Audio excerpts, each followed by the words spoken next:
It's hard, man, and I don't really want to drive because gas prices, bro. Oh my god, Bro, I tell somebody they might try to take some vacation, but my kids do. bro. Listen, man. I went to a gas station. I bet is in US dollars was $4.19. Come on. Dude, my car, the same way is my car doesn't take a lot of gas. So I could just imagine like a big sedan or something. Because I'm like $45 to fill up now. Oh, you get like your car. I thought you had that minivan. No. I got that fixed and everything. No, hell no. No, this is funny. Remember, I was like, man, it'd be nice to drive a minivan. Nope. Not no more, bro. Fuck that minivan, bro. That shit would have drink all the gas. Oh my god.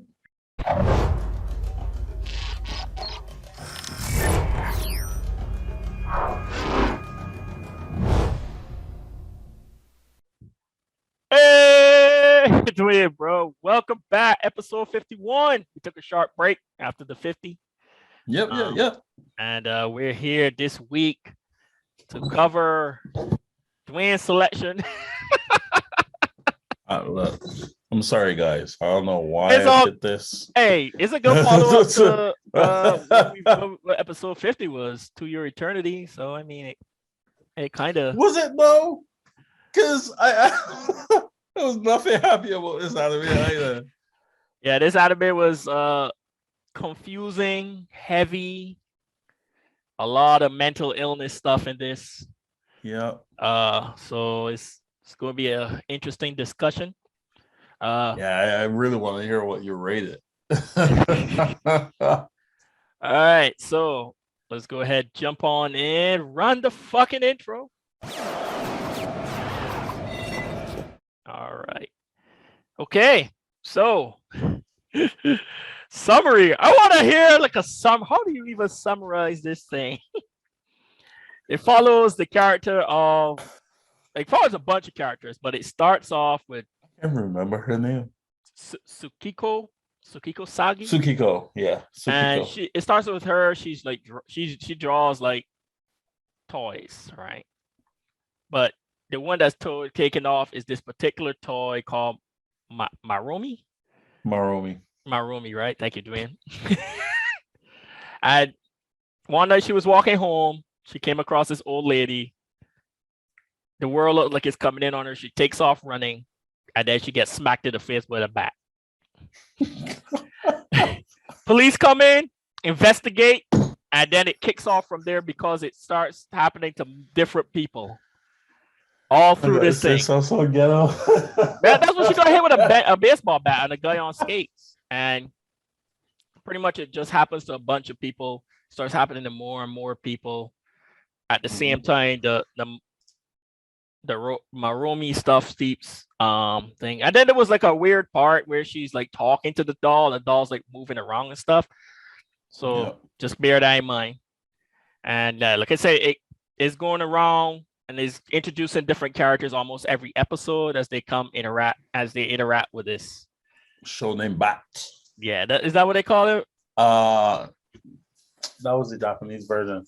Okay. Lil Slugger. Lil Slugger is the English dub, right? Yeah. Right. That's funny. I watched the English dub. So yeah. Okay. So yeah. And then, like I said, and each time it seems like something like emotional stuff happens. Lil Slugger come over and fucking hit. He slapped the shit out of you. But it started to escalate because at first it was just people getting smacked and end up at the hospital. And people start dying, right? Literally. And then so it was following these detectives try to figure out who the Lil Slugger is. And then what was really going on? What was really going on, and then something happened to them. We're gonna get into that during the story section. And it all builds up to what you find out what was actually going on, and it literally takes to the last 2 minutes. Yeah, for you to understand fully what was going on, but you start to get like a little grasp around episode 12. There's only 13 episodes. Like the last inch, the last few minutes of episode 12, you're like, I think I got a grasp of what's going on. It's definitely wacky. And then, like Dwayne said, at the last few minutes of episode 13, you realize like this shit's a whole loop.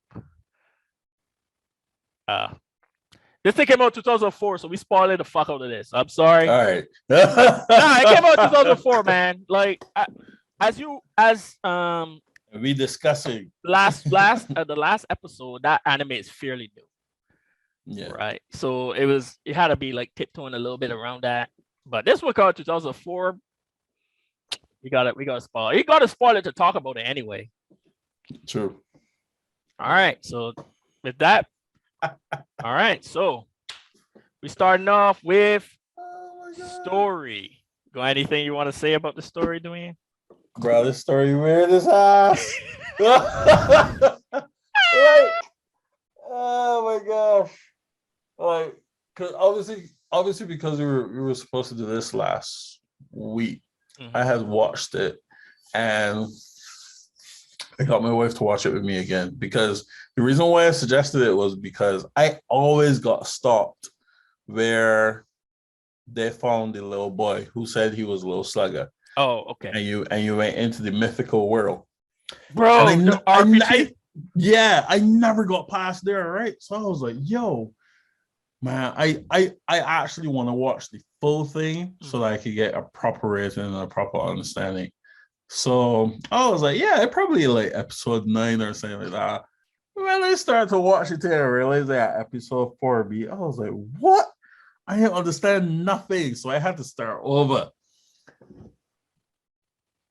What the hell? What the hell, me? Like when you fully pay attention to the things that are going on, this anime is so, man, I don't know. This anime is so wrong. Like, I don't know if to say it's a good story or if it's like, I was very uncomfortable for me. There we go. Because, all right, so at the beginning where the girl got hit with the bat, I was like it gives you this impression that, okay, so it's centered around this toy and this little boy who attacked this girl.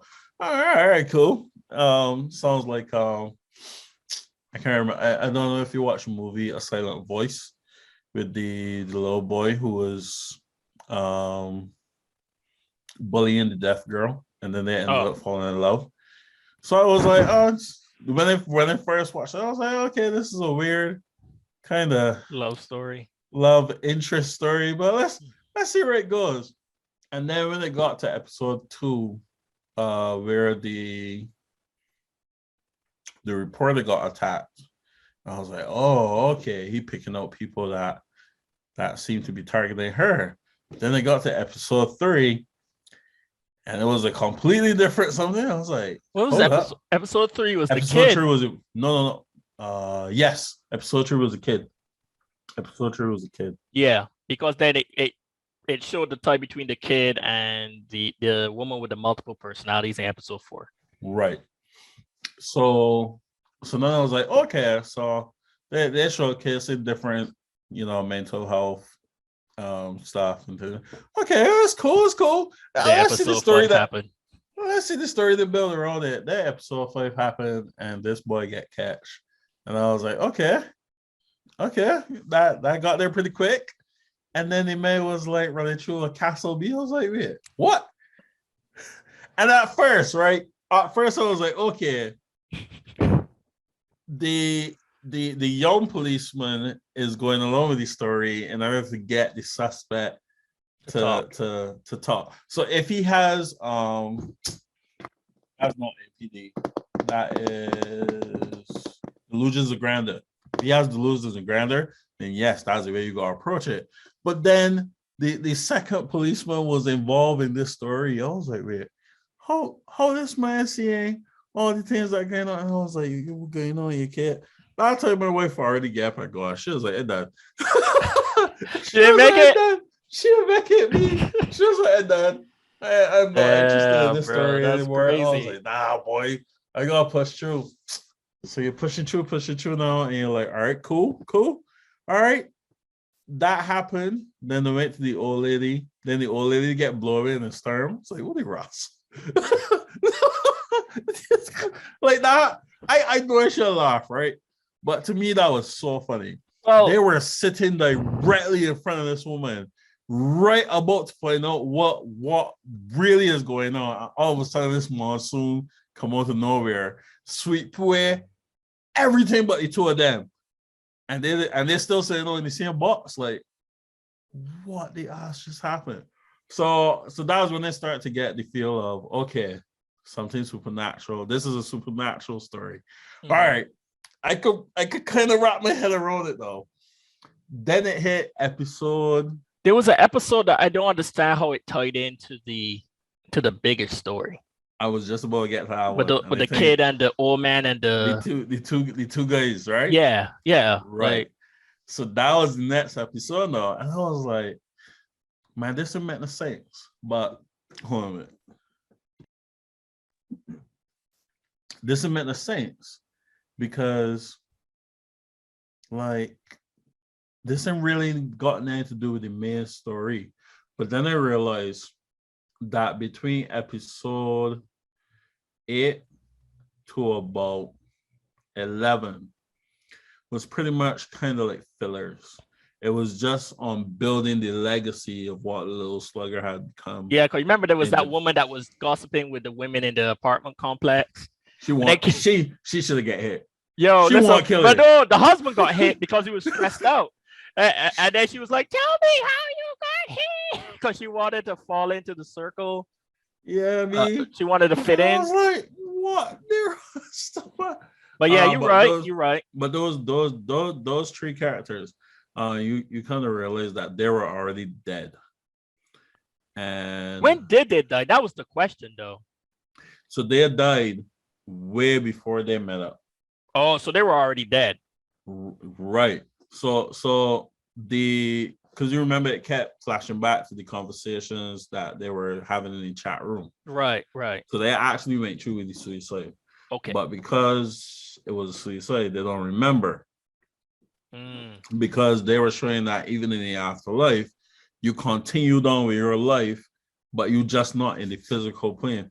Because you know, I knew they were dead when they actually hit me. When they went behind those people and took the picture, and no one reacted, and I was like, "Well, these motherfuckers dead." These ghosts walking around, and then like they chased the Lil Slugger. Right. Go ahead. Right. So they chased Lil Slugger. Well, how I realized they were dead was they kept feeling. No, not just that. When they went to the train station. And they were about to jump, and the man jumped in front, and the train hit the man, and the man jumped out like, "Yo, this shit is still hurt." I was like, "Wait, what? What do you expect?" So you trying to tell me that even though you're dead, you're not gonna walk out with a limp as a ghost? That's some shit. Well, like, and they also kept failing. It was like weird, man. Like they tried to jump in the train, that didn't work out. They were in a building that was getting wrecked. That didn't work out. Then they tried to hang themselves. Yep. And that boy was hanging for a good minute. It was like, "Yo, start the process." It was like, "What are you talking about?" It's like, "We died."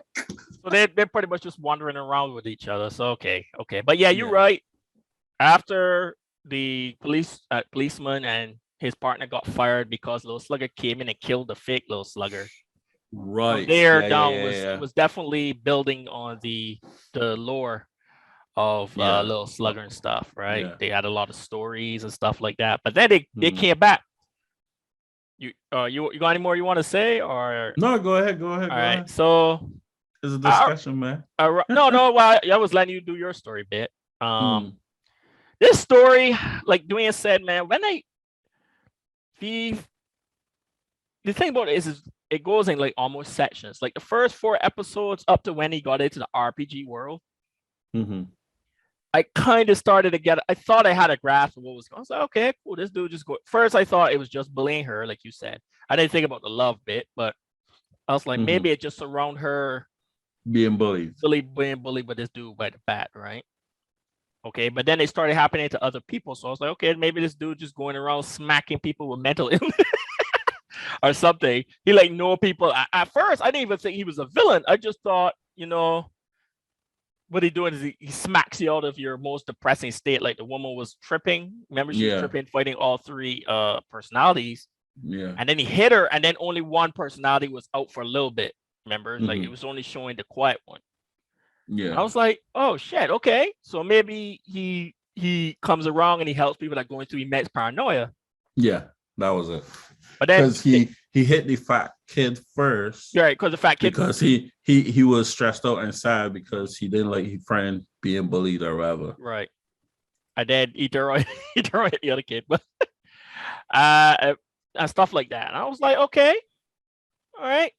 And then there was a point with that dude. No, there's a character in here. He keeps going on about his daughter and stuff like that. And he's building a house. He was doing a lot of shady shit, even though he was like a policeman. Yeah. And that's how the fake Lil Slugger got caught.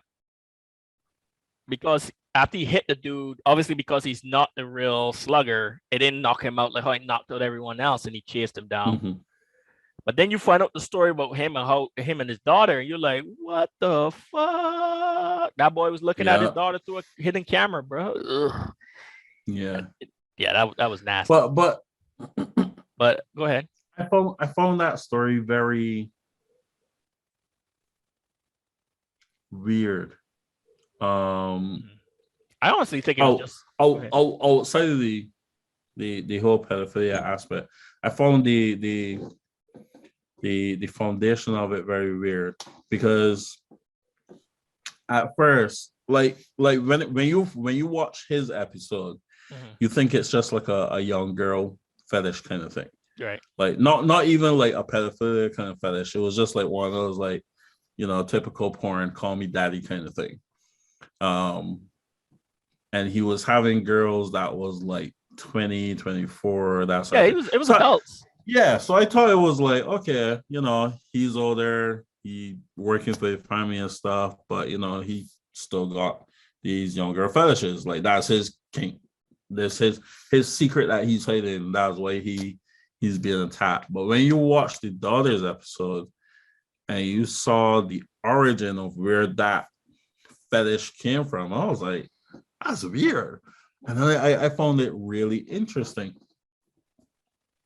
that something as simple as his love for his daughter, and because the daughter said, when they grow up, I can marry you, like it perversed his love, his love for his daughter. So I actually went looking on the internet, reading about that kind of psychosis and stuff like that, and it is one of those things where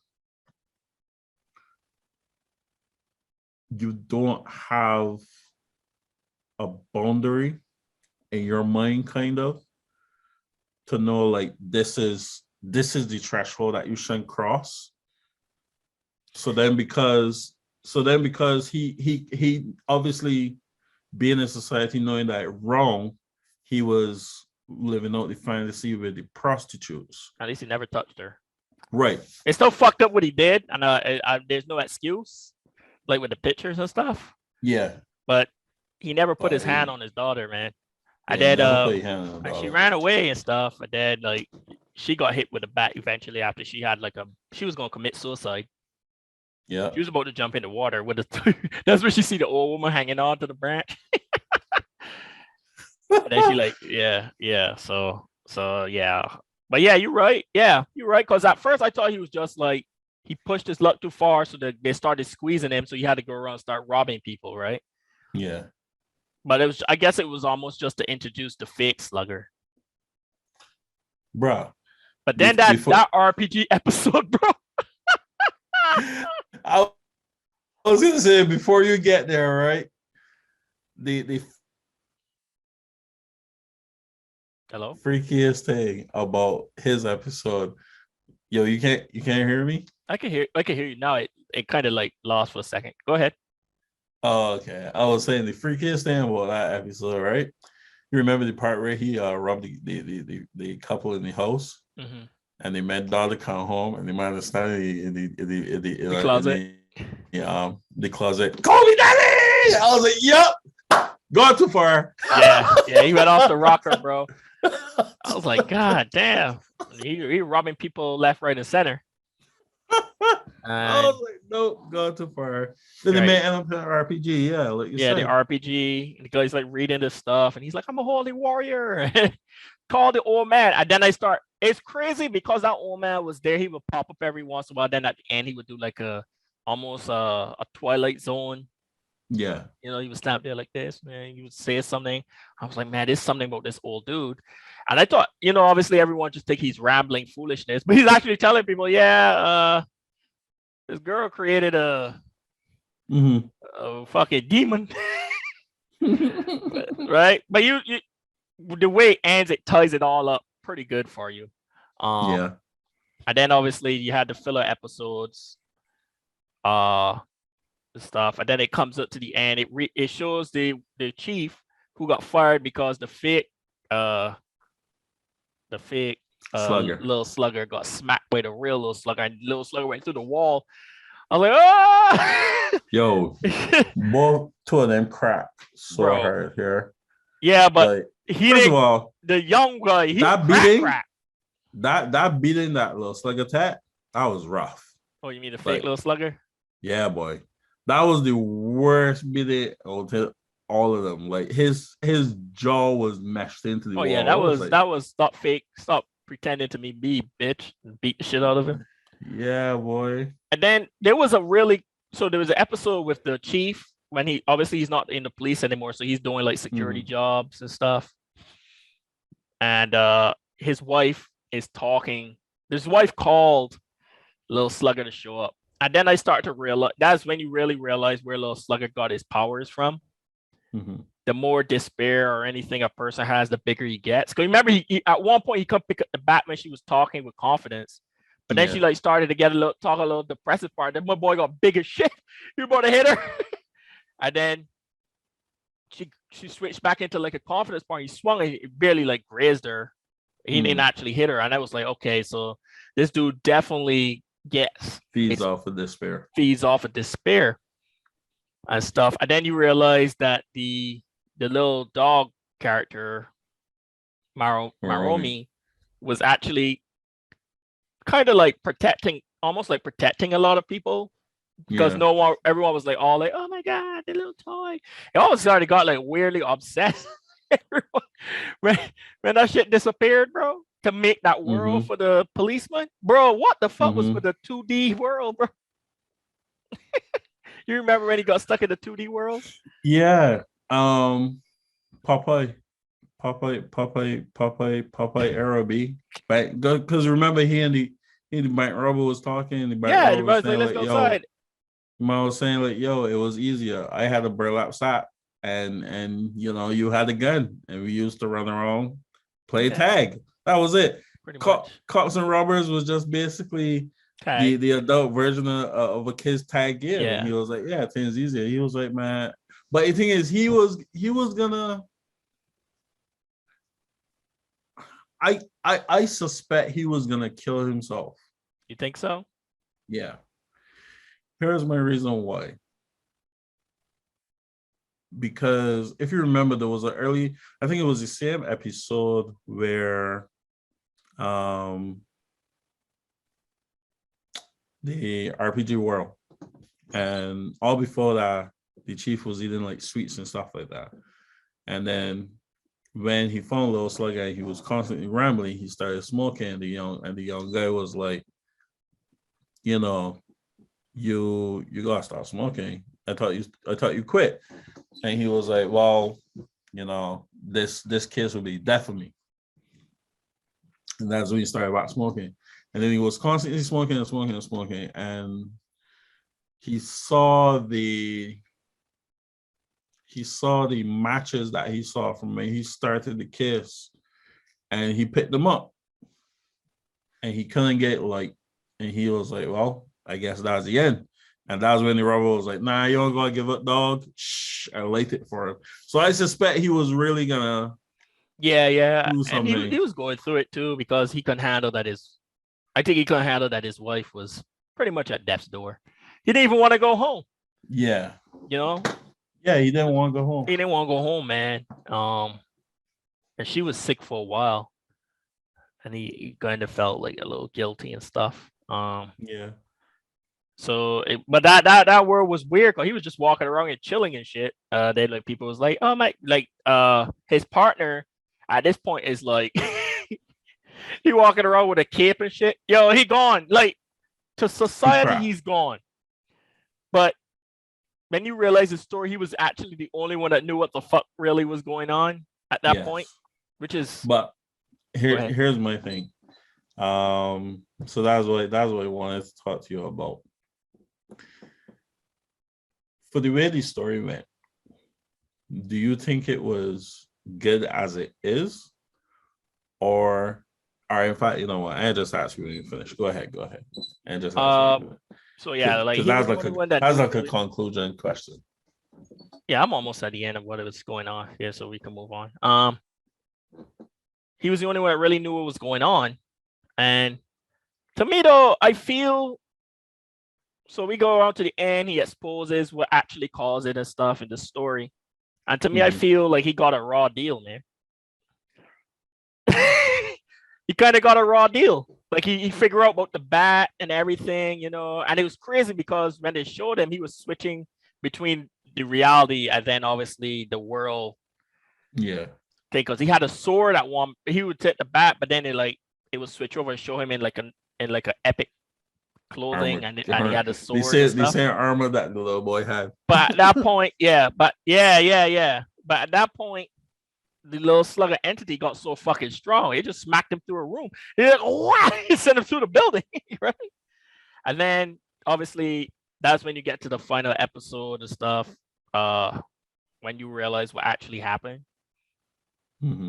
And like there was no real repercussion for the girl that really started it all, and like they basically burned the fucking city down, and she carried on with her fucking life. That part I was like, and he ends up he replaces the old man because the old man passes away, and he pretty much ends up in the hospital all grayed out and stuff, writing on the fucking car park floor, and he gets to the end and he's like and then it pretty much wraps up. It has him like again in the same suit as the old man saying, what we all witness is but a cycle. It shall happen again. And then it cuts out. And in my head, I was like, okay, so it explains why that old man was in the hospital the first time, because I guess it happened before with somebody else. At least that's what I took from it. And it's just a cycle of that bullshit. Something like that happening over and over and over. Yeah. And you but know, like, go ahead. You know why I think so? I think it's because if you look at who was the girl name again? The man, you mean the girl that created? Sagi, just say Sagi. Sagi. Sagi. Tsukiko. She becomes young again. Her hair's cut. And she's a teenager. I thought she just I guess because she was an adult, right? At that point. And she becomes a teenager. Yeah, because the reporter dude sees her, smiles, and walks off. Yeah, but he doesn't notice her. So that was that was where I thought, like, is she a teenager again? I was like, I thought she just like, but yeah. I was then she's in school uniform. Right. She's in school uniform and she's not working anymore. Right. So that's why I was like, so they reset the timeline or something like that. Like, and then the guy was like, this is merely but a cycle. I was like, oh, okay. Oh, okay. I guess so then. So yeah. It's all based on a lie, guys. But anyway, so that's the story. You want to give a rating for the story, bro? They right. So my question before we read, based on how it went, did you think it was good enough, or did you think that between episodes 8 to 9 could have been better? Would have made the story better? Yeah. Is it tonight or six? No, it was more. It was more like it was more like seven to 10 or something. 7 to 10 or something. We'll say 7 to 10 for right now. I thought it was honestly. I probably would have dropped the 3 people that were dead. I probably that episode probably wasn't needed. And then the women gossiping. I probably 2 of those episodes probably weren't really important. Yeah. Because they don't really like tie to any. If you realize all the stories outside of those somehow tie outside of those two just tied to Slugger, and the women gossiping, they were all telling lies. They were just start telling fake stories, right? Yeah. I mean, it was interesting to listen to, but those episodes probably weren't needed. So it could have probably been an 11-episode series. All the other episodes to me tied each character together. You got introduced to the next character that was going to get covered because they showed up briefly in the story before. So I probably would have dropped those. But I mean, it's only 13 episodes. It's not like we was fighting through a 23 episode anime. You can imagine if this bitch was 23 episodes. Good lord. So I think the story was fine the way it is. I probably would have dropped those 2 episodes. Also, the ending with the girl, the ending with the dude, man, he got punished. He ended up as a dude in the madhouse.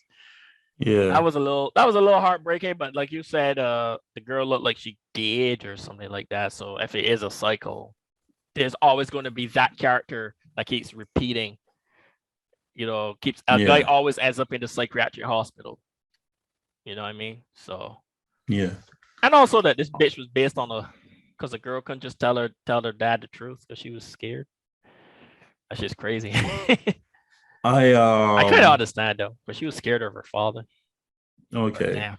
Yeah, because he was partly really strict or something. Yeah. But damn, she took that lie literally to the death of a city. Because she didn't admit. She destroyed all of Tokyo, B. Literally, bro, like all Tokyo, like the fucking black goo just came through and started wrecking shop, bro. Like she ended up. It showed her in the water, and then it showed the city in the background on fire. I don't like. You remember what was it? Demon Lord Dante, and when Dante was finally released, and the entire place was just rubble and fire. That was literally what when they saw it, I was like, oh shit. This is Demon Lord Dante. It's ridiculous, man. But now, right. what do you rate it? The story, man. The story. I'm gonna give it. I'm gonna give it a 3.5. Really? Okay. Out of 5. I honestly, you gotta watch all of it. You gotta watch all of it if you want to grasp it. If you don't watch all of it, man, you're gonna be like, "What the fuck is this?" Especially when they do the RPG, and then they hit those filler episodes. If you don't push through them, you're gonna hit it. You gotta finish it. The ending and how it wraps it up for you, pushed it up to because at one point it was like standing at a solid 2. I was like, "This thing trash." Okay. But I give it a 3.5. Okay. Go. I give it a 2.5. Okay. Here's why. The 2 episodes I would have dropped because I think about it, there were 4 episodes. So I probably started from episode 5 or 6. Those fillers. The 2 episodes I would have dropped would have been the 3 dead people, right, and the animator. The other 2 filler episodes. Yo, I forgot about the animator. That's how unimportant that motherfucker was. I forgot about that. The guy kept. It was entertaining, but I would have piece of shit. Yeah, I would have dropped 2 of them. The reason why is because from the other 2 fillers, the women gossiping, and I can't remember what the other filler was. That's how unimportant it was. But those 2 fillers actually give you a sense of the gravity of how the other filler was the women gossiping. Yeah, but there was another one as well. Was there? Yeah, there was the animator. Right. There was the 3 dead people. 3 dead people. There was the gossipers. Yeah. And there was something else, man. Interesting.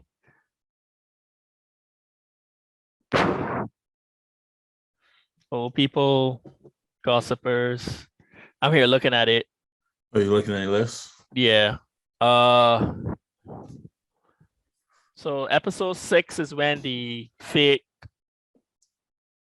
dude got killed. Episode 7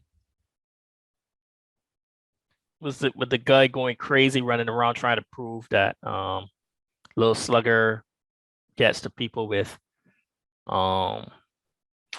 emotional thing. That episode. I count that as a filler. The reason I didn't really count that is because the detective guy plays such a role at the end. I kind of like maybe. yes. But and I think it also shows with the daughter of pedo boy, right? Isn't that in that episode? Wasn't that episode 7? Nah, that was earlier. I think that was like episode 5 or so. Because she came in after Lil Slugger was arrested. Right. Unless that was episode 6. It was one of the two though. Anyhow, but those two are the animator and the women gospeling. I would have kept the women gospeling. Is the animator and 3 Dead People. I would have got rid of them because the women gospel and everything else kind of it expands the lore. Right, it expands the lore and give you the sense of the gravity of how big Lil Slugger was getting. Right. What I would have done with those extra 2 episodes is show the transition from the detective just constantly streaming on the radio to him losing his own psychosis. Because when he turned up and he was in the camp, I was like, is that the same guy? Yeah. And then he was. Did you see when he talked to the dolls, bro? Bro. The dolls healed his ass, though. He was like, oh. And they like, I put your man on a truck. Listen, but and then he was talking to the old man. So I would have loved to seen his transition. Like, how do you go from regular detective? You get fired.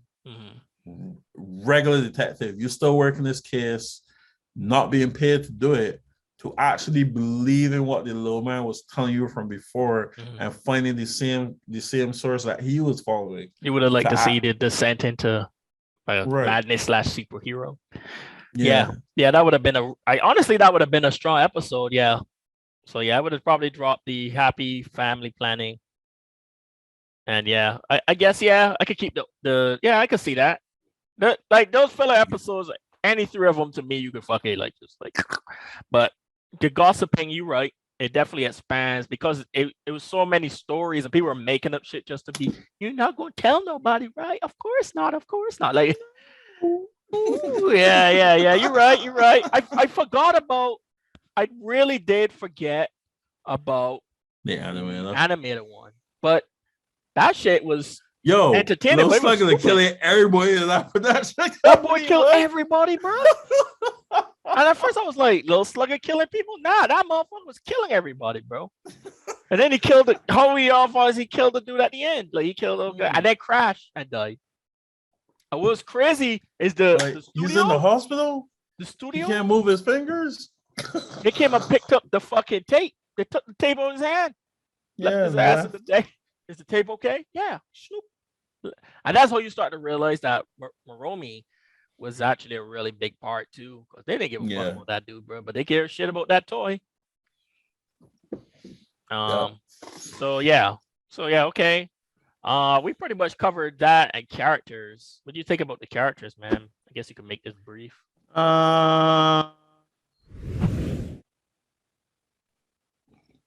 Characters weren't really extremely interesting, but they were significant to the story. So, as in, like, what's the best way to explain this? there wasn't any one character you really wanted to stand behind. Like, case in point, when we discussed Ranking the Kings, me and you was both behind Boji. Me and you was both Boji. Behind, we was both behind All King, and I see. We was really interested about what the little shadow thing story was. Mm-hmm. Either from the past or from the future of what his curse is. Yeah. Whereas with this, it wasn't. There was no character that you were like, your life is interesting. I would like to know more and stuff like that. I was just like, okay, you play a part of the story. Yeah. You weren't significant enough to take away from the story, and you weren't insignificant that you didn't add to it. You were. Yeah, there was like it didn't feel like there was a main star. Even the main girl, was like on about. Sorry, you hardly saw her for most of the fucking show. If you really think about, she like popped up a couple times in between. Yeah, she had episode 1 and 2. Then episode 5. Yeah. Then she showed up. When she get teleported to the 2D world. Mm-hmm. Yeah, episode 12. Yeah, episode 7, episode 12, and then episode 13. Yeah. When she lived. Spoiler alert, everybody. She has to die for this loop to end. Bruh. At least that's my assumption. Yeah, you're right. I definitely agree with that. I was thinking about that while I was watching it. There's no real, I mean, like a lot of those stories, like if it was like you think of like one of those ghost story books where like each chapter is a separate story, right? You it kind of felt like that. It's like, I don't really give a fuck about none of these people, but their perspectives all intertwined to build the story. Yeah. But to be fair, there's no one to root for, you know. Yeah. You get a little like that's why I think you are right when you said it would have been cool to see the young detective dude as he marched down to this path of madness / battling. Because then you would have been like you would have tied to him, rooted for him. But he just like was good, got fired, and then showed up at the end as a dude with a fucking backpack and a radio and shit like that. You know, like you never really understood how he got there. You kind of like, oh, he dived himself into the case, but you never really fully understood how he got there. Like they tried to show a little bit of him talking to the girl's father and stuff, but how'd you become this? So yeah, you're right. So out of all that, man, I think I'll give the characters itself, detached from the story, I'm gonna give them a 2.5 out of 5. Okay. Yeah. No, I give them a 2. I give them a 2. Yeah. Only because I kind of was like sad about the young detective, how his story ended. That's where the 0.5 is at. Yeah, he because literally he was the only person, that and the girl, that really, even the old man, the old chief, didn't really believe him until the very, very last minute when he broke up the world. But even when he was in the world, he didn't believe him. He didn't want to leave. He didn't believe him until his wife came. I was like, yeah, his wife. Here. You know, I just wanted to say a bye. I was like, damn, man, that's all you need. You was even at the fucking hospital, asshole. But anyway, not really music. We're not gonna rate it. We're gonna just talk that opening sequence was weird as fuck.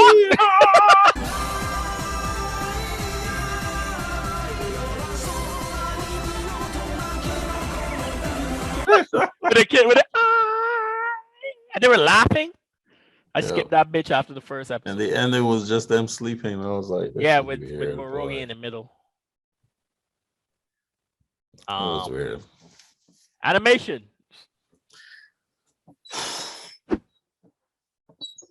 This is a tough one. All right, animation for me, I will give it. I'm gonna give it a 5. I give it a 5. That was not the problem with this show. Yeah, I give it a 5 because, like, on multiple shows, we have talked about how the animation complements the story. And because there is so much confusion and distortion and stuff in this story, I felt like the constant switching of styles was adequate. Because if you look at episodes 1 till about 3, right before they catch Lil Slugger, it was digital or cell animation, because that would be the most digital form of animation they would have had. Cell animation, right, looks clean and nice and stuff. Then they went into the whole 2D world, and then it became more like paper art, like drawing with crayons and stuff. Then they switched back to style animation for the gospel and stuff. And then once they started back the story, there was a mix between the whole paper art and style animation. But then they also added a lot of shadowy tones to highlight how much despair had become in Tokyo because of this thing. So the constant switching to meet the story, it was hard to watch, because obviously our brain is trying to create routines, but it was very, very well done. Like, the drawing was clean, and each style you could always determine who was who, even when majority of the shadows was dark and stuff like that. Majority scenes was dark and stuff like that. Mm-hmm. And because I remember I kind of cussed out Kurozuka for this. The whole thing dark, and you can't see people doing stuff. It was like, what's the point, my house? Come on. So yeah, I get that fucking anime. I get the animation of 5, man. All right. So from the layman that doesn't know all the different art styles and shit, I give it a 5. Anytime you could switch between art styles like that and not throw you too deep off the thing. And it was also a way to differentiate between the worlds. He was able to differentiate between the RPG world and the kid's mind, I assume, even though the other detective was there. And then when he was in the paper mache world, that was pretty crazy, especially because the waitress was his wife. She was 2D, and then she like switched into the digital, but she was still part of as long as she interacted with him, she was digital. You know, because she was like, it was funny to see, like, he gave the first waitress the glass, and it was solid 3, like a 3D spectrum glass. Yeah. And he gave it to her, and then she like turned to the side. It was like that, like Paper Mario. Like it was a Paper Mario glass. And that was fun. I was like, and then she came back. She's like, here's your cup. I was like, that was pretty interesting and stuff. And like you said at the end, to show how dark and despair the world was, they also made little changes there. So I give it a 5 out of 5. I hardly hate on animation because, you know, I'm not the biggest animator. Talk about that. Your thing looks cool. We can talk about that and shoot shit. We won't go too deep long though, because I gotta get out of here at 1:30. So that's it. Story, character, music, animation. All right. So overall, Dwayne, I am interested to hear how you rated this overall. Overall, I give it a 3.5. Yeah. I get a 3.5. The story was good, but it's one of those wading through the mud kind of stories, bruh. The characters, even though I give them a 2.5 because of their like there wasn't anybody that you kind of rooted for. Mm-hmm. They like I said, they were still significant to the story. So you got, you know, and the story is the most important thing. So yeah, I get a 3. I get a 3.5. Awesome. Okay. I give it a 3. Mm-hmm. I hate having to fight through anime. But you fight through to your eternity, didn't you? But I enjoyed To Your Eternity. It was just depressing. It wasn't like, oh my god, what the fuck is happening? Struggle. It was, oh my god, they killed another fucking, oh my God, my heart. Go!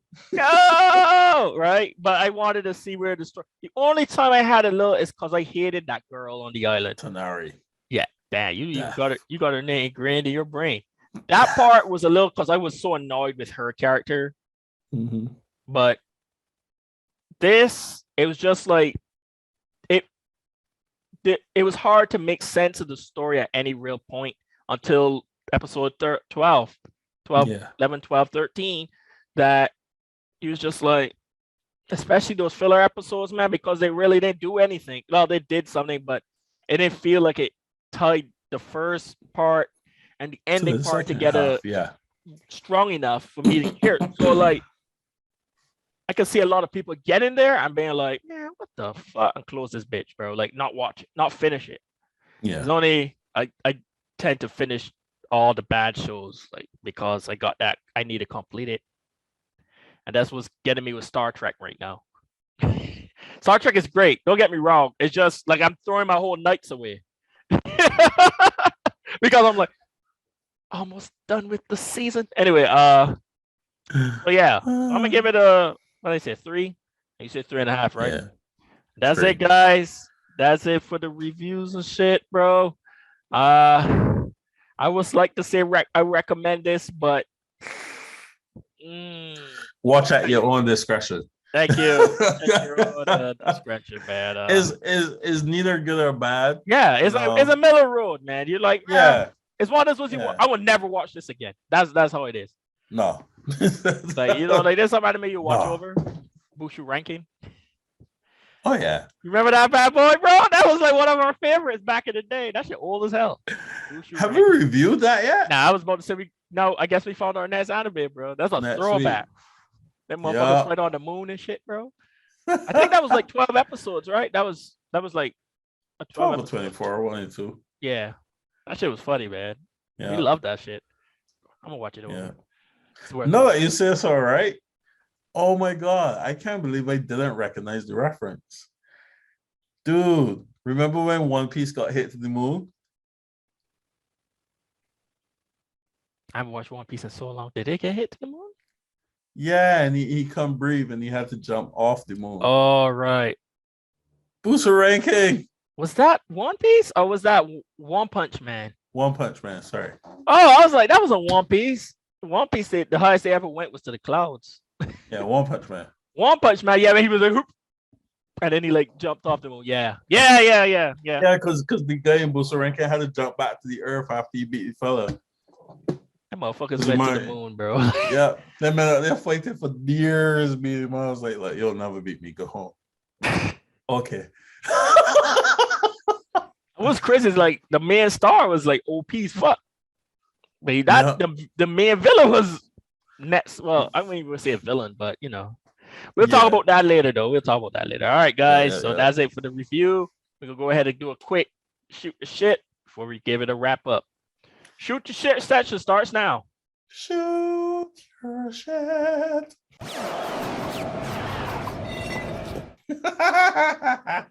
All right. So, Dwayne, you watch anything this week? Watch Matrix Revolution. Okay. Revolution. Well, that's the newest one, right? Yeah. Revolution or Revelations? Revelations. Yeah, because Revolution is part 3. Fuck, I can't remember. What's the Matrix? I watched Matrix 4. Matrix 4. Oh, that's funny. Yep, I watched Matrix 4. Yeah, Resurrections is Matrix 4. Yeah, I quite enjoyed it. Reloaded was 2, right? Revolutions was 3. Go ahead. I quite enjoyed it. It wasn't bad, man. Oh no. This is the thing with me with the Matrix, and I think I mentioned to you this as well. Is when the first Matrix came out, that trilogy, it was revolutionary. Like the use of bullet time and stuff like that. Yep. Nothing made after that, like that ties to that universe, is ever going to reach that. People went in there trying to get that, bro. No. It's like when you had remember Max Payne 1? Yeah. With the bullet time, like Yeah, because that's where Matrix got it from, Max Yeah, Payne. yeah. That's Yeah. peak fucking gaming. Like you that's why Yeah, all the man. other Max Paynes are, well, the Fallen Max Payne was two, number 2 was cool. But like 3 and stuff wasn't really that, but because you got your really good high off that first one. So yeah. I went in there, I watched it. It was cool. It was interesting, like how they tied Trinity and stuff. I don't know how much laugh. more I they can laughed do when to they talked about the Trinity old WB now. contract. Bro, they were shooting so much fucking shit at WB, bro. It's like, we didn't want to do this. Like literally they said in the movie, we didn't want to do this. Yeah. It's like, that's didn't want to do stupid. this, but they said they were gonna do it. They were gonna do it anyway. So we came back. Might as well get paid. I don't think a lot of people pick up on that. Like it was almost like a big troll. Even the fact that he was there working on the 4th game in the programming studio, he was a programmer working on the game. Yeah. And I was just like, this was a big troll, bro. Like it literally was just like, fuck you, WB. That's literally what they did the whole movie. The entire movie.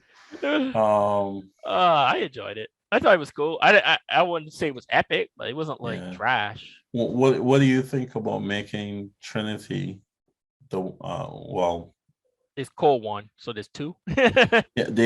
I guess you'll have to say the pair. The pair. Yeah. Well, we all know that their relationship was tied from the beginning. If you think of like the first one, she said, "I will fall in love with the one" and stuff like that. I really think that's why they shit on WB through the whole fucking thing, because I really think it should have just stopped at 3. But I thought it was okay. Now there's 2 badasses. I expected something like that to happen though, especially in this time. Yeah. So at least they didn't like take Neo out and then just made her the one. They kind of like just like, hey, there's 2 badasses now. But it looks like the world of the Matrix is inevitable. But it was cool to see like how they integrate the AI and stuff with Zion. Zion's like totally different and shit now. So. Yeah, and call the country IO. But it was crazy. Yeah, it's crazy to see when the computer started throwing the fucking humans out the buildings. I was like, oh. I was satisfied. But what I'm looking for, I must say, I thirst trap a little. Oh, who? At Priya Chunka. Oh yeah, bro. That's some good curry. You an asshole, bro. Bruh, when I saw her, right, I was like, Lottie, you get old, girl. Shut up, bro. It's just amazing to see how old is Keanu Reeves now. Yeah, because I was like, man, if that was her when she was like, what, 4 or 5 years old? Damn, Keanu, you aging me. Like, well, if anything, to me, he aging slow as fuck. Yeah. Because if you look at like John Wick and stuff, you could tell he has age, but he doesn't look. Yeah. Talking about age, moving on from there. Clint Eastwood age. Yeah, Clint Eastwood just pruned. What's crazy? So I'm waiting this week. We're going to watch Top Gun 2. Tom Cruise give me life. But you remember if you watch Top Gun 1, the his girlfriend in Top, obviously they replaced her because she did not age well. Like Tom Cruise still in peak condition, like for his age, he's like close to 60, I think. If I'm wrong. Gotta double check. Tom. He's 57 then. 57? You looked it up? Yeah. Right. Yeah, he's 59. 59, sorry. But you look at Tom Cruise, and you're just like, yo, he's still doing his own stunts and shit at damn near 60. But then if you look at the female star in Top Gun 1. No, not Maverick. Not Maverick, the first one. Kelly McGinnis. Oh God, her. Bro. Yeah, bro, you don't gotta laugh like no. Was it Terry McGinnis? Or Kelly was it? McGillis. Yes, Kelly it was Terry. McGillis. It was Kelly McGinnis. Yeah, you see, like, so they got a different woman in it. They got a woman that looked like Demi Jennifer Moore. Connelly. Yeah. So even Meg Ryan didn't do too well, but I'm not laughing at that. I'm just laughing at how yeah, they got Jennifer Connelly. I call her Demi Moore. Demi Moore too. Yeah, Demi Moore too. Why these stories that the newspapers got. So they got one here, Kelly McGillis, Top Gun Scar sits out sequel in seclusion. And they got a picture of her when she was on set with Tom Cruise hugging him. And then there's this old fat white woman next to her. I was like, "Job, man, like at least show she actual picture." Yeah, like, that's yeah, but that's the thing though, like Tom, and the thing is, like, the thing about Tom Cruise, he flew a fighter jet or flew with someone that could fly a fighter jet for those shots, for a lot of those shots. So even if she can return, well, now they gotta do a whole new. You can't let her play. She never flew in the first one, but she was an instructor. You know what I mean? So like you could tell that relationship they had to switch it up, and that's cool. We get it. It's just crazy to see the differences in aging, and I think Keanu Reeves goes through that with a lot of his things. Because what's her name? Looks significantly older. She looks significantly older. I was still impressed, man. She did her thing in the show, man. Yeah, she did. But you could tell it's funny they did the interviews. You could tell she's not really like a nerd per se, like into that whole sci-fi stuff. And fucking Keanu Reeves all about that shit, bro. So they're like having a conversation. Keanu Reeves is like, freak, yes, bro. You know he gets. Yeah. And she's just sitting there like, man, he gets it slightly. He gets it. Dude. It's a joy. Oh, dude, it's a joy to watch. Yeah, it's joy to watch. It's passion. It's such a joy. He's like, her first motorcycle was a Harley. Keanu Reeves brings me hope. Clone that motherfucker. So before we go, Halo dropped on Paramount Plus. It's all right. I think I test played this to you. If you never played any of the games or read any of the books, and you going into that shit blind, you'll probably be like, oh, okay, it's not too bad. The thing about it is for me, when it comes to the way there's something adaptations, and then there's dramatizations. I think I said that right. Where you literally take what you read and stuff and literally make it into a film. That's dramatization. Adaptation, to me, you get a lot more leeway. It's literally just taking from the stories, taking key points and stuff, and then putting it into the thing. So that's why Cowboy Bebop never really bothered us, because we understand it's just a adaptation to live action. So you expect the changes and stuff like that. But this motherfucker came out and said before the show came out that he never played any of the games or read any of the books. I'm scared already. I'm like, Jesus Christ, here we go. And you know how hype I is, because I read the fucking books and played the games. I'm actually doing a YouTube series of Halo Infinite, which is way in the future. This is post-war. Yeah. So it starts off, bro. And it starts off cool, first episode. You could tell they made changes and stuff. But it's 9 episodes, man. And it went downhill. Well, there's characters that you expect certain stuff from. All right, for example, for the love of God, Master Chief refused to keep his fucking armor on. This dude was out of armor for fucking 85% of this fucking show. There was a scene between him and other Spartans fighting, and he was in regular clothes, like a regular jumpsuit. Yeah. I'm just like, the same about it is I understand you do something. Was he the lead actor? He was the lead. Then that was away. You know what it reminded me of? It reminded me of Mystique and the not the first X-Men trilogy, but after First Class. Jennifer Hudson? No, not Hudson. Jennifer Lawrence. Lawrence. Yeah. Wrong Jennifer. That would be weird. Isn't Jennifer Hudson black? Like, it was just like, wrong near, probably would have played a better Mystique. The thing about that, and not to get sidetracked too far, is that in the first X-Men First Class, they made it a point to have her accept herself through Magneto as the blue Mystique. And then from there, she just stayed in human form the whole fucking rest of the movies. I'm just like, what? Or it's like Andrew Garfield keep taking his fucking mask off in The Amazing Spider-Man. Remember that? Yeah. What are you doing that with your eye? Annoyed me.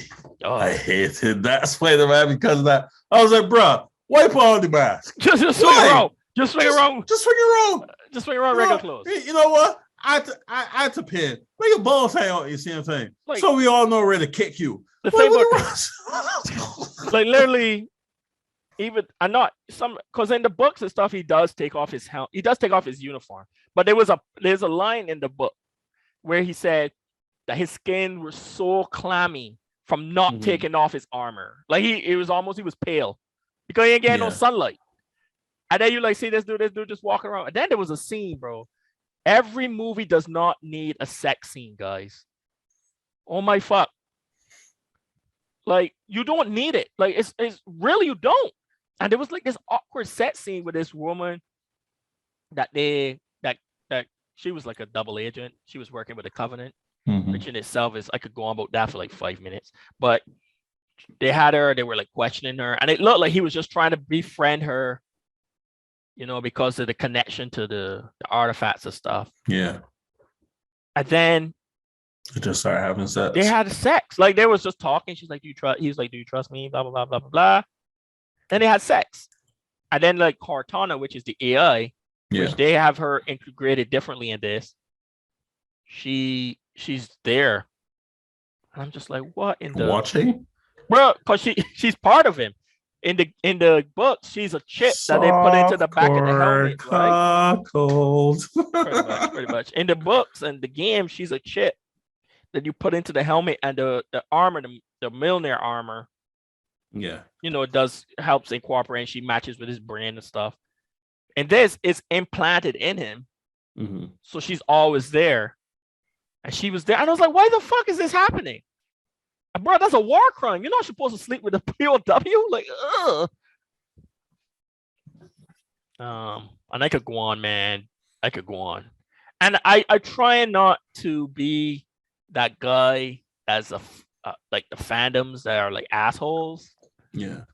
Because we give a lot of leeway to adaptations. But there's stuff about that. Even Cowboy Bebop, they hit certain things. Him falling through the glass. That was key. That was key. You know, it may have been different getting to that point, but there's like certain points that you hit.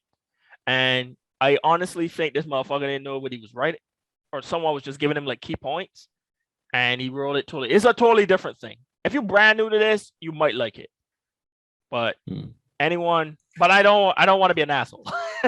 I don't like sex scenes in pictures or movies anyway. I don't see the point in it. You can indicate that they had sex, but you know that's 90s. But they didn't show them having sex. It was just like their kiss and stuff, and then they did that dramatic fall onto the bed, and then it woke up with her. Okay. In the bed. But I'm just saying, you know, I hate True Blood and Game of Thrones for that crap. Well, I was like, I don't need to know the positions. Yeah, I don't need to know the positions. Everybody was having sex. But the thing is, Spartacus, it was consistent like that. Like this show didn't have none of that up to that point, and then nothing after. Like it felt out of place. Yeah, if you get what I'm saying, it kind of like they're trying to force you to support LGBTQ. Especially because he didn't know that woman for more than a couple days or something, a couple weeks. Like I get he was trying to gain her trust so she would talk. Like I get that. If anything, I would have just played it along like they're kin because of the connection to the artifacts. Just leave it at that. It was uncomfortable. Yeah. But it wasn't like, it was just uncomfortable. It was uncomfortable, man. I didn't like it. Unnecessary. But yeah. But it's green light for season 2, so all we could do is hope. He reads Halo 2. And well, we gotta read because they had Halo Reach. Play the game. He's still waiting on the fall of Heat Reach and stuff. I mean, but the action scenes and stuff was good. They definitely the money went in to CGI and stuff like that, like the pelicans, the fighting scenes, the aliens. Like the Covenant and stuff, all that shit was great. It's just the story was so far removed from a lot of the stuff we know. If you interacted with any of the stuff, that I don't know, but they invest so much money in that, they're gonna push that season. They're gonna push about 5 seasons on your ass, bro. Yeah. So. And probably do with the newest Star Trek. Which one? Strange New Worlds? No. Discovery? Discovery's good, bro. Don't I like Discovery. I like Discovery, bro. That shit fire. I'm about to fucking like post videos and like share records. That shit was nice. I liked it. Discovery's good. I thought it was great. I just don't like what the transition that they're going. Have you watched all 4 seasons? I think so. My thing was Michael's change from season 2 to season 3 when they in the future. Is it the future? Is that where she met the other black guy? Yes. Way in the future, 930 years, bro. Yeah. Drastic. Too drastic. I think they were trying to say because she was there for a whole year by herself, she started to give up hope on ever finding things. So right now she's finding her way back. But it was weird. She went from having to live a whole culture as a Vulcan to being this black girl. If anything, well, it wasn't even none about race there. If anything, I would say that the Vulcan part of her seems to be dead. Because it was always like a conflict, like logic, and then season 3 started and she's human. Right. That's what I mean. Yeah. Okay. Is this Vulcan culture, and now all of a sudden she's this sassy black girl? Like, yeah. If you're gonna say that it's dead, cool. But there should still be some elements. Yeah. I would have liked to see where you see the culture of having to change, like how she might respond to something logically and then be like, actually no, let's try it your way, rather than using rationale, being like, yeah, but that's not rational. That's not what Star Trek says we should do. Yeah, especially because she was raised like fully Vulcan, fully as a human, except for like the last her early years before her mom fucking thing. Right. Yeah, I get what you're saying. You're right. I think that was an error. So for me, that it was almost too. It was almost too human for someone raised in that society. Right. But no, if that was season 3, then I haven't watched season 4. No, season 4 just finished, so I won't be surprised. Okay. Right now I'm at episode 11 in season 3.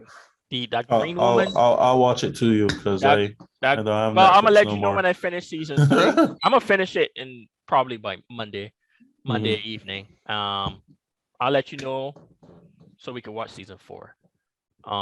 But season 3, yeah, the green woman. Yeah. I can't remember her name, Odessa or whatever. She just took the Discovery. Okay. She just hijacked the Discovery and stuff. But you're right, because like it's almost too emotional now. Like her reaction to stuff, insubordination and stuff like that. Just knowing, even though she started off the series, I'll be real with you, bro. In a different time, they would have fucking shot her ass or they would have killed her. That level of treason, bro. She started a whole war. 1,800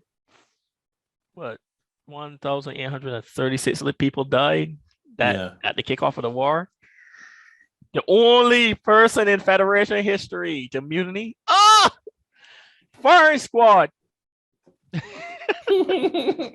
I enjoy it, man, especially that scene when her and her Spock.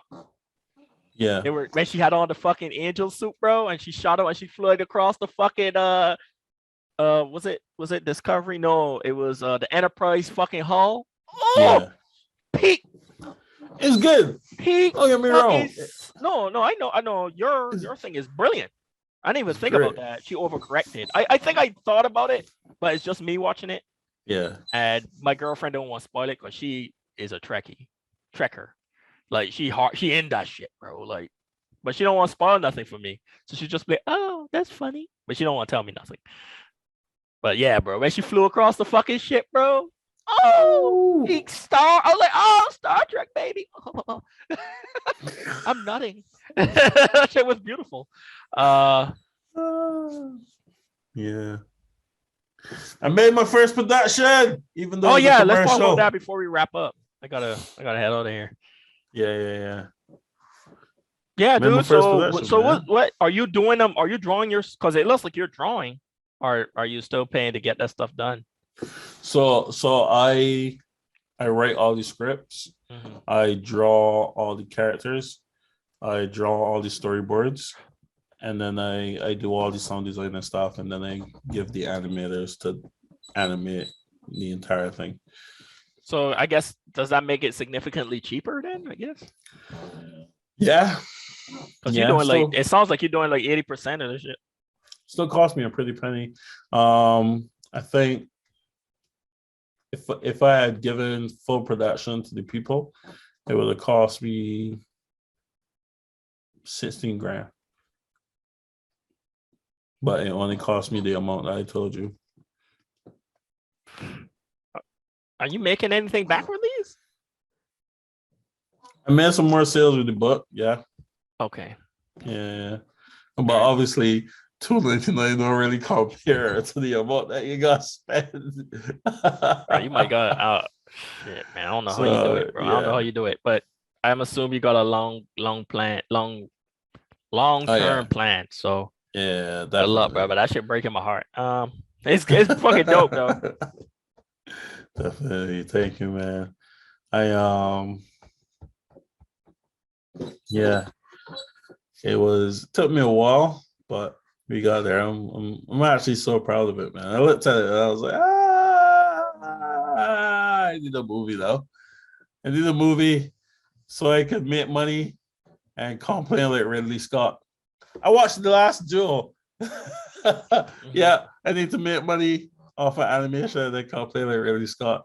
These young people, they know what good animation is. I thought The Last Duel was brilliant. I don't know why he bitched. Like, I'm so he just mad because not box a lot of people numbers. Box office numbers. Yeah, that's what I was saying.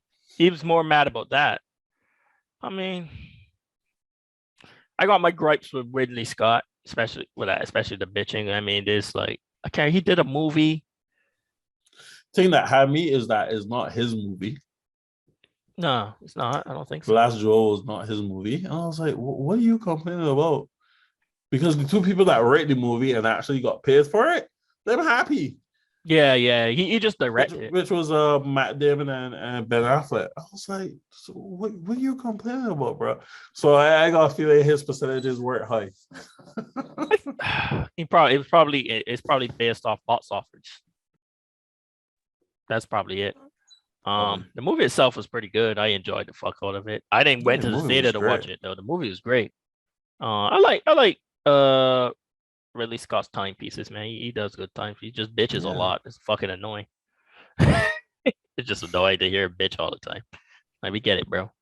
There was just one movie that he did that I was like, bro, those characters aren't supposed to be that color. I can't remember, man. I gotta look up. I can't remember. It was a while ago. It's like one of his older movies. Ridley Scott, you son of a bitch. Let's see. Good old English.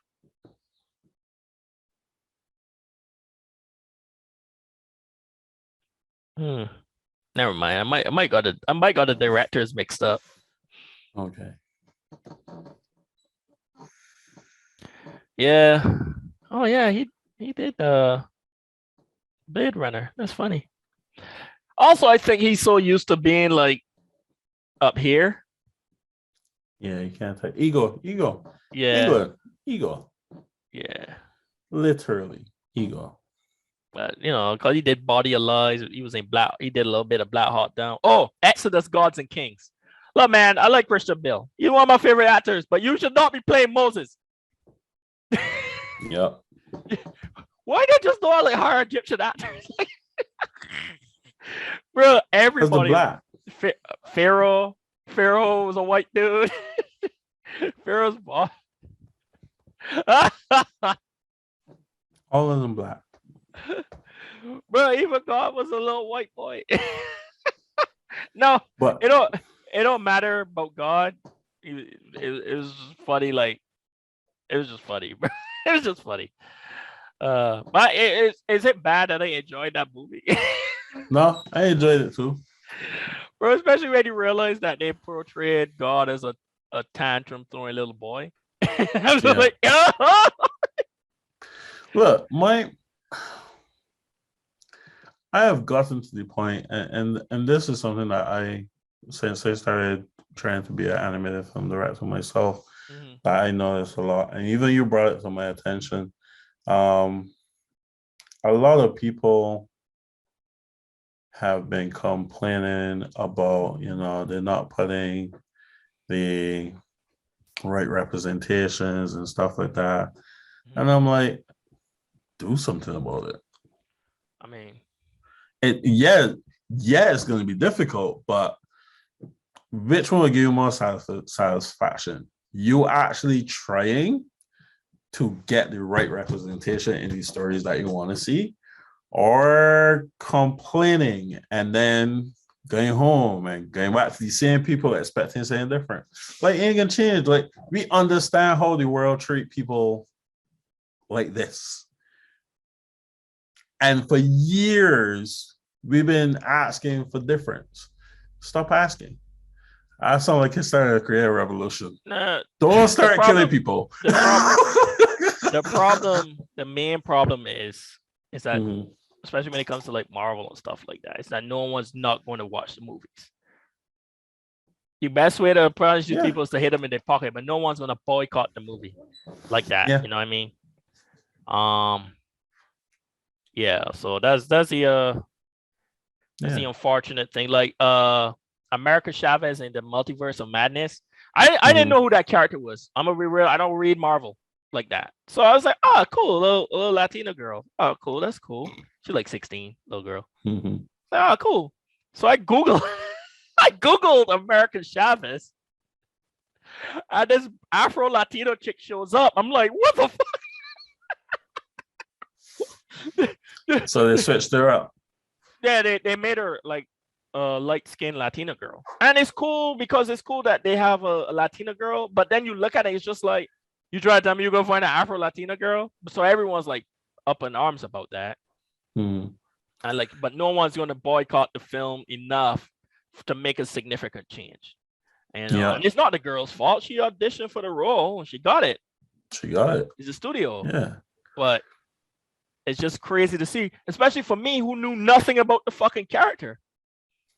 I didn't know who she was. I American Chavez. I heard Chavez. I'm like, oh, it's a Hispanic Latino girl. Okay, cool. And I watched the movie. I didn't pay for it. I watched it on my computer. I was like, oh, cool. I'm watching it. I was like, oh, that's what's up. Oh, look, hey, the Latinas got a little thing. Hey. And then I was like, I wonder what she like in the comments. American Chavez. Black girl pops up, bro, and I fucking died. I was like, damn. Even when they take like a half step forward, bro, they was like, fuck you. Everybody, I was telling everybody, like, yo, y'all raving about Black Panther, but Black Panther ain't really doing nothing. And then watch and see Black Panther, then nothing else. Watch and see that they're not gonna do anything else with after Black Panther. Now there's a Black Panther 2 coming out, I think. No, I meant as in such a prominent black cast. And even I could gripe about Black Panther because I watched it again the other day with my wife, and I was like, you know what? This isn't as revolutionary as people think, because here it is that we talking about supporting Black people and as a Black hero and all this sort of stuff.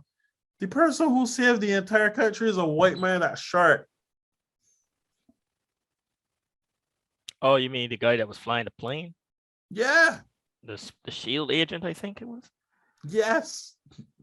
And then I guess it's just because rather than taking the entire continent of Africa and making it better, you move when you decide that you're gonna open Wakanda to the world. You decide to move your technology and grace to America to share with. They just made a consulate. But I get what you're saying. Unfortunately, man, I wish what's his name? Chadwick was then died from cancer and stuff. It would have been cool to see, especially when they bring in my boy Dr. Doom. Please don't fuck this up. I need Dr. Doom to be good. He's my favorite villain. Is he gonna be in Black Panther too? No, we don't know when. I'm assuming they're gonna introduce him. Well, they got back because of Fantastic Four. Right? Yeah, because they make what's his name? The guy from The Office, Jasinski. Yeah, he's Reed. He showed up in Multiverse of Madness. Yeah, because they brought in Illuminati. Yeah, well, for like half a second, because what's her name fucking decimated them. But she decimated them in that universe. So I'm assuming there's gonna be Illuminati in the main universe. No multiverse stuff going on is all like all I could do is we'll see. Everybody's I just want to see how Aquaman 2 does now that the world collectively hates Amber Heard. Yeah, that's coming out next year, and they're pushing Black Adam. Yo, they're pushing Black Adam so hard, right? They're like Black Adam and Flash just getting every day, just keep pushing back. This was supposed to be the year DC. Yeah, that shit lasted about a week. Black Adam is the only body coming out this year. Is it Black Adam that's coming out this year, or is it Aquaman? Black Adam. Aquaman is 2023 after the full hearing is done. And I heard that they shrunk her to like 10 minutes, bro. She can hardly be in the movie.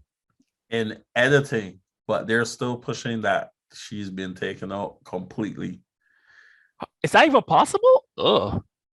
Well, that's what they're petitioning. So the movie's already shot. If anything, she's dropped from the role. Like, she's not Mera anymore. So she's probably gonna get recast. But they already shot the movie. They fucked it up from the beginning. Especially Disney. But they jumped on that op-ed. They should have waited everything played out before they start making any decisions. Because they tried to make another Pirates of the Caribbean. And nobody gonna watch that shit. Nobody gonna watch people petition already. Oh, nobody gonna watch that. I ain't watching it. Fuck that show, bro. Like, honestly, I thought it should have been done. Like, I don't know why they're making another one. Unless it's an independent story. But the problem now is that it's so intrinsically tied to Johnny Depp. And they had given him a contract to do more. Yeah. And then they dropped to do a whole Star Wars line up to 9. So we'll see. I like Kayla Scaladario though. She's sexy. I enjoy watching her act. The last girl from the girl from the last Pirates. Oh yeah, she was cool. It's gonna be weird not having Johnny Depp in it because Jack Sparrow. But true. I just assume his story was done. Like, if they didn't hint that they were going to extend him and then fire him, they would have been fine. The problem is that it was like, oh, we gonna do more with Johnny Depp. Nope. So what they gotta do is not have his character in the story. Like, do other pirates. Yeah. You get what I'm saying? But anyway, guy. Shit, you gotta go. I gotta go. I'm already over a little bit. Hey, you gotta go. Hey, guys.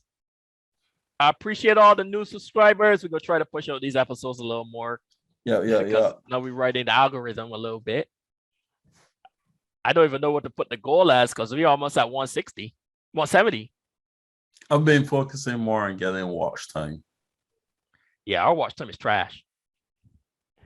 I don't give a fuck. For now, because our subscriber count is so low. Yeah. But hey, it is what it is, man. I appreciate anyone that hits that subscribe button. For now, we in the hundreds. It's so good because we were in the 80s for a while. Be sure to comment, like, subscribe. We started at 8. Be sure to hit comment, like, subscribe. And as always, be safe out there. Peace. And watch my commercial. We gonna run it for a little. I don't have it. I was gonna say we'll run it after. But anyway, peace. Peace. I never thought that I would do something like that. But here I am. I had everything I wanted in life. Everything that I could ever dream of. But in a matter of seconds, it was all taken.